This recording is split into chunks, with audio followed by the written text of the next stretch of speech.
Welcome to another episode of Connect and Convert, the Sales Accelerator podcast. Small business leaders tune in every week to learn insider tips about how to grow their sales faster than ever. Hello, Hey, Bree. Dennis. Hey, how are you doing? I'm doing great. Looking forward to another exciting episode today.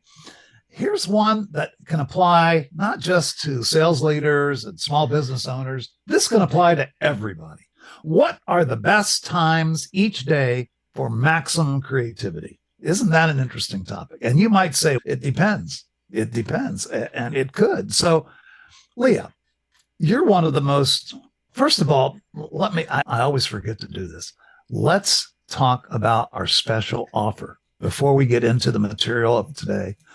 We have a special offer only for listeners and viewers of the Connect and Convert podcast. Could you explain it, Leah? You do it so much better than I do. You know what? I was actually going to tie it into the podcast because we are offering a free discovery call with our listeners. That means that it's a chance to go beyond just emailing us a question. It's arranging a time. And we're finding that most of the people that are calling in and asking for this time period with us are calling and wanting it in the morning. And I think that has a little bit to do with just the business mindset, getting it going. But what's so fun about it is in these calls, it's a chance to talk about the things that we talk about, Dennis. Recruiting, training, sales activation. How should they move forward with just different things going on in a whole variety of businesses? It's neat to see how many different businesses are tuning in. And we're offering that. So please, if you are tuned in, our email addresses make us very accessible. We will arrange a 60-minute, no charge discovery call.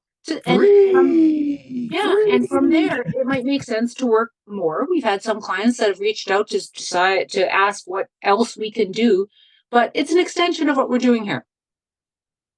Indeed. Dennis Collins at wizardofads.com.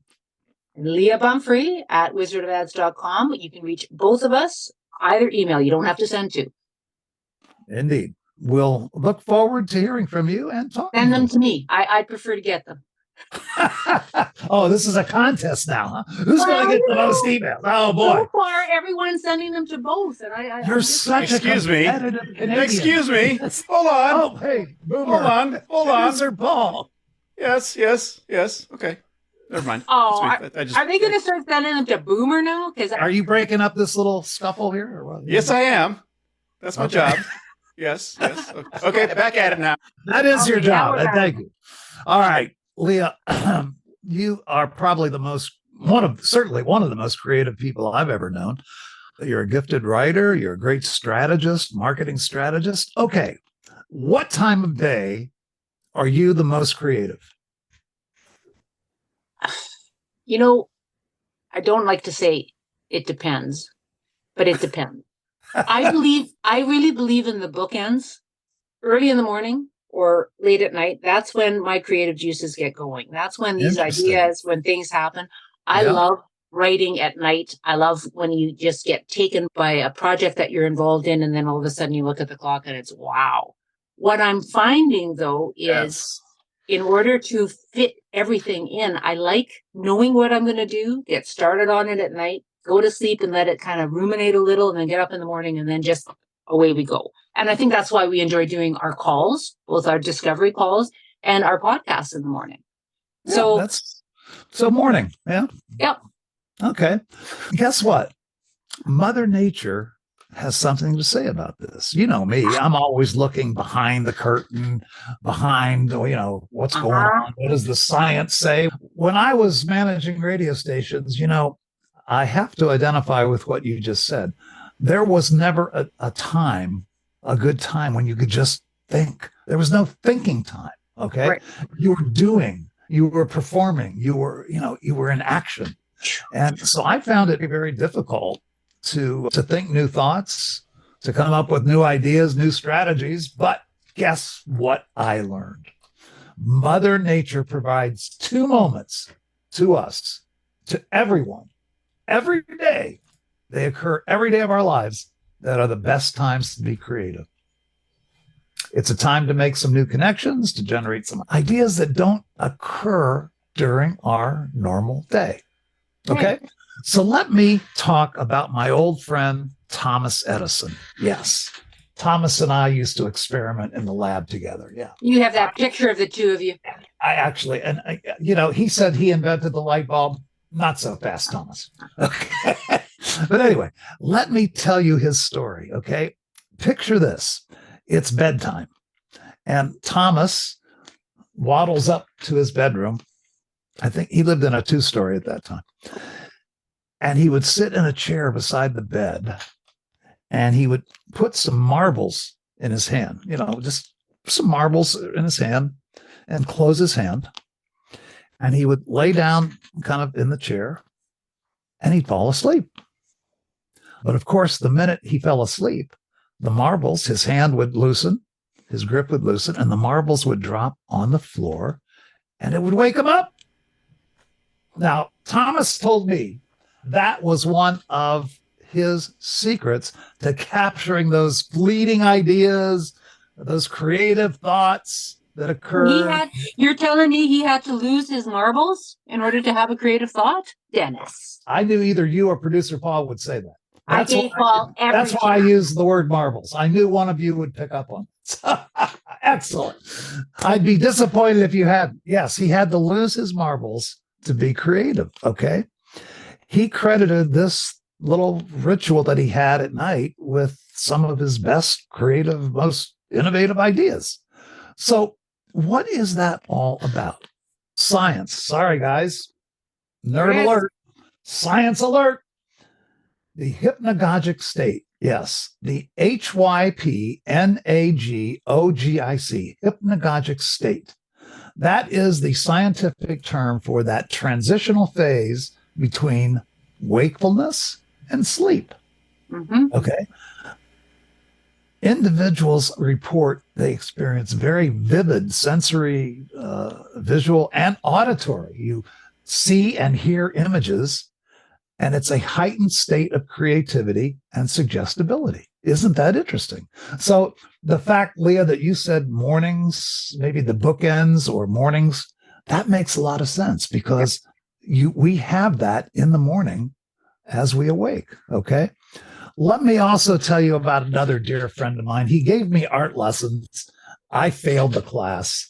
He obviously didn't fail the class. Salvador Dali. So not painting with a roller then. Not painting with a roller. No, this is not about roller painting, clearly. Dali was clearly one of the greats. Here's his secret. Very similar to Edison. Isn't it interesting? He would sit in a chair before going to bed, and he put a big heavy key in his hand. Those big old keys they used to have. Yep. And he put a plate on the floor below where he was holding this key. So as his hand would relax, as he fell off to sleep, the key would drop and would wake him up. The sound of that key would be his cue that he was in the hypnagogic state. So that brief moment there between wakefulness and sleep, that's the time when you get your best ideas. So he would use fragments of the imagery that he got as inspiration for his paintings, elaborating on them, interpreting them. He said the hypnagogic state was one of the reasons he was so creative. Okay. It's pretty fascinating because these are two very different people, just like you and I are very different. We have one here, the science, the data at Edison. Then we have the artiste. I don't know who that might remind anyone else, but someone a little more creative. That might be you. I don't know. Maybe. But yet they're using the same process. As I look back, someone used to tell me, always put a journal next to your bed, on your bed table. I said, what? Why? It finally dawned on me when I learned about the hypnagogic state. How many times did I have a great idea in that zone and lost it? Yeah. Could not remember it the next morning, of course. Wow. So I have a journal. It's an electronic journal now. We're all electronic now. It's not handwritten, but I have it and I use it, and it is amazing how it works.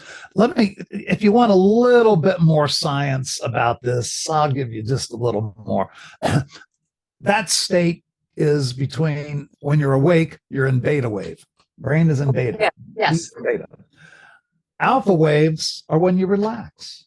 Okay. So you go from beta to relax to alpha, and sleep is called theta. Okay. So we go from beta to alpha to theta. The transition between those states changes the thalamus and the cortical regions. Okay. That allows you to blend conscious and subconscious thoughts. That's about the only time of day that happens. Okay. You can actually blend the thoughts. So go with the science. You know, when in doubt, follow the science. Oh, there's the nerd alert. I knew producer Paul would nail me on that. Sorry, guys, but I always like you to know that these aren't just things that Leah and I dreamed up. These are real. It's true. But I mean, we can even take it outside of the world of business to when kids are going to school. When are they the strongest for writing exams? My boys always wanted to write their exams first thing in the morning. Yeah. They're clearer, right? As you get into the middle of your day, there's just so much stuff going on. This brings me to our question from one of our viewers. Question was specific to role playing. Now, role playing, you and I both believe very passionately in role playing situations. Yes. This particular business owner is having trouble getting his salespeople to participate. They think that it's not a real situation, and they feel uncomfortable in front of their peers, and they just don't want to do it. How hard should he push them to do it in their training? Well, honestly, I think he should fire them. I mean, that would be the best way to handle it.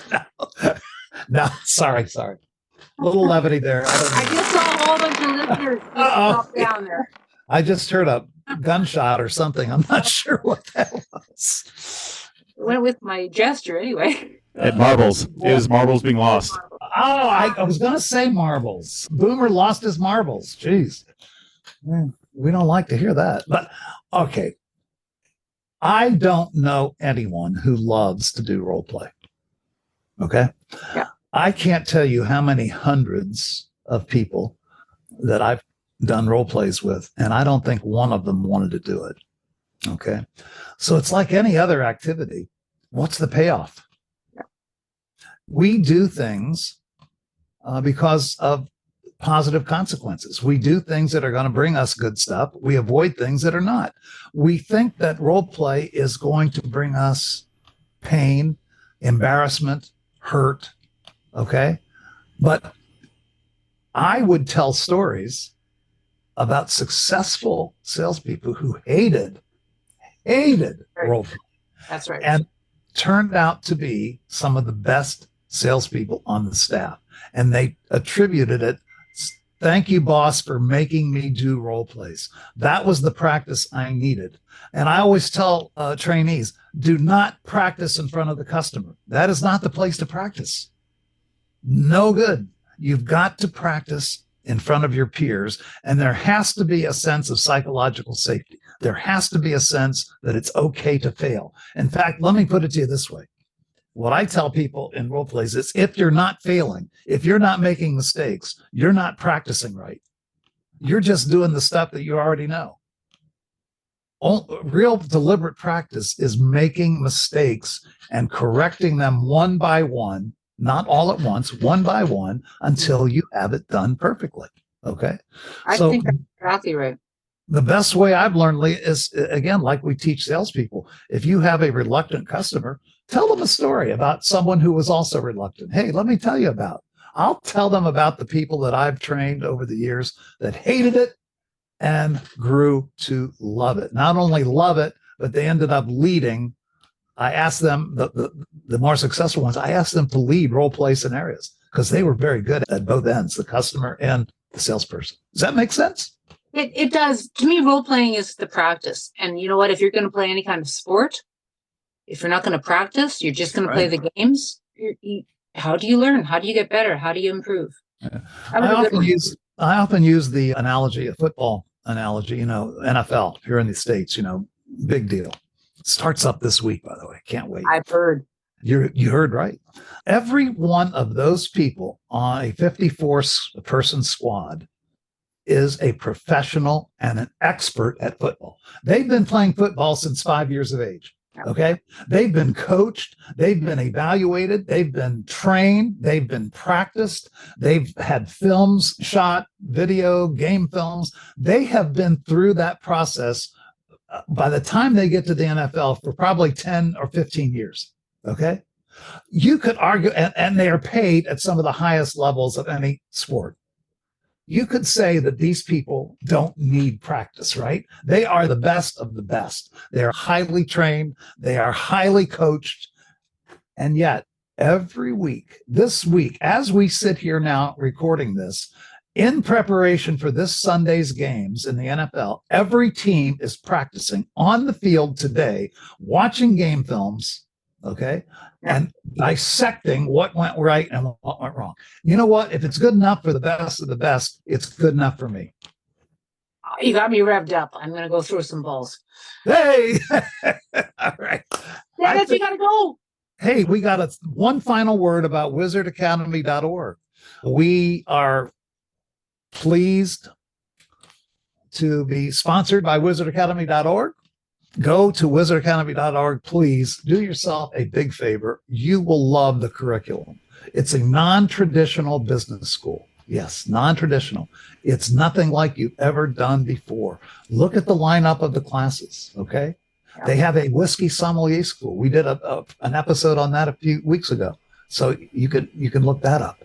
But do yourself a favor and look up wizardacademy.org. You'll be glad you did. It is training. It is inspiration. It is an opportunity to just take a look from outside the bottle at your business. Absolutely. Okay, Leah, we now know how to access our most creative times of the day. Let's go forward and create. Okay. And I'll see you all next week on another episode of Connect and Convert.